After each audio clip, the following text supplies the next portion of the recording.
I tend to make a video like this once or twice a year, and I've honestly wanted to put this one out since the Root of Nightmares Day 1 race.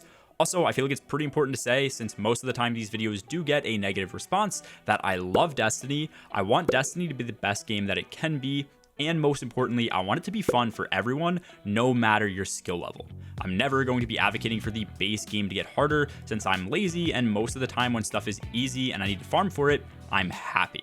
But I do feel like the current sandbox and the meta that we have has been way too easy for the last year, and it only ever seems to be getting easier. The thumbnail for this video is forbearance, and obviously forbearance isn't by itself ruining Destiny, but it goes pretty hand in hand with what I think is currently the biggest problem the game is facing, which is the fact the meta is so strict.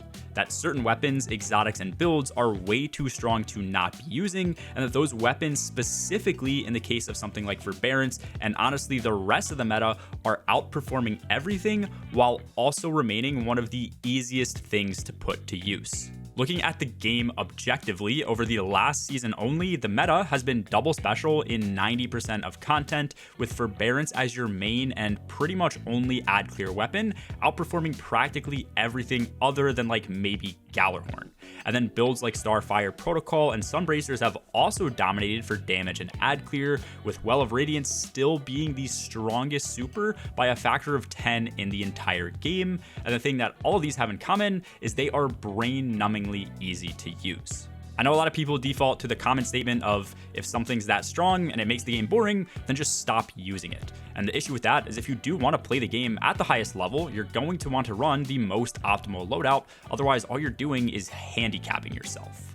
Before Root of Nightmares even came out, I made a video going over my day 1 loadouts going into the raid race, where I claimed that forbearance was hands down the best weapon in the entire game, and that I would more than likely never be taking it off during the raid race.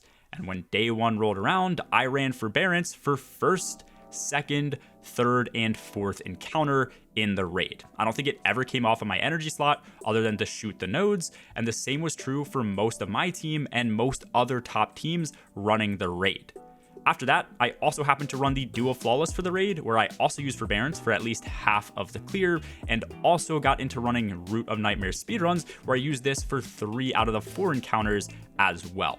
Whether it's forbearance or any other wave frame, just being able to shoot at the ground and have everything in a line instantly die, and also being able to do the exact same thing, one-shotting adds even 20 under power, is just way too strong in my eyes. Once again, with the important and driving factor just being how simple it is to use. I also think the issue stems into running things like double special weapons and even some of the current builds and exotics in the game, as I briefly mentioned. I used to be a massive fan of double special setups. They used to be somewhat high risk, high reward, where you were using 2 special weapons to effectively add clear or deal damage, while also getting an abundance of heavy ammo. But you weren't always guaranteed to have enough special. Then with the introduction of perks like Lead from Gold and mods like Special Finisher, this got way easier to use, but you would still have a limited option of weapons that rolled Lead from Gold, and Special Finisher was also limited in the amount of finishers you could do since it was tied to your super energy. Fast forward all the way to Lightfall, not only are special finishers practically infinite, but you still get increased heavy ammo drops. Plus, finders and scouts give guaranteed systems for ammo generation on top of this, and now some of the best weapons to run with double special builds also have extremely high ammo efficiency, so running out of special ammo is now practically impossible. I wouldn't ever suggest that double special be removed from the game or we go back to loadout restrictions, but the point I'm trying to make is playing the game effectively should never be the easiest way to play the game as well. Taking this one final step further, a lot of the best builds in the game also tend to be the easiest to use as well. Today, Bungie announced a nerf for Starfire Protocol, along with other exotic reworks, which is a great step in the right direction, but the reason Starfire reigned as one of the best exotics was because it was super strong, but also because it was even easier to use. Even with this nerf, exotics like sunbracers are still going to exist and will offer the best add clear in the entire game, even in underpower content, and stay as one of the most brain-numbingly easy things to use.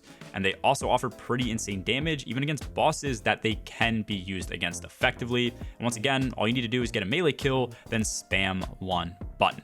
Overall, the main point I'm trying to make here isn't just that power creep in games is bad, because I think in some cases having power creep can be good if it's accompanied by harder challenges, it introduces something new and exciting to the game to make it feel fresh, and then most importantly, it isn't as easy as pressing one button. There is obviously always going to be a meta as well. Not everything in the game can always be just as strong as everything else, and that's part of what makes games that change their sandbox super fun, because the way to play the game most effectively changes over time. But I think things need to start changing so that the most effective way to play the game isn't also the easiest.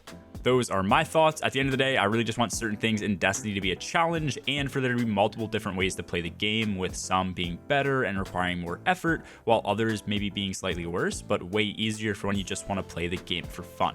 Let me know your thoughts in the comments down below and where you stand with Destiny's overall difficulty and how buffs and nerfs should be handled in the sandbox. As always, have a good one, guys. Peace.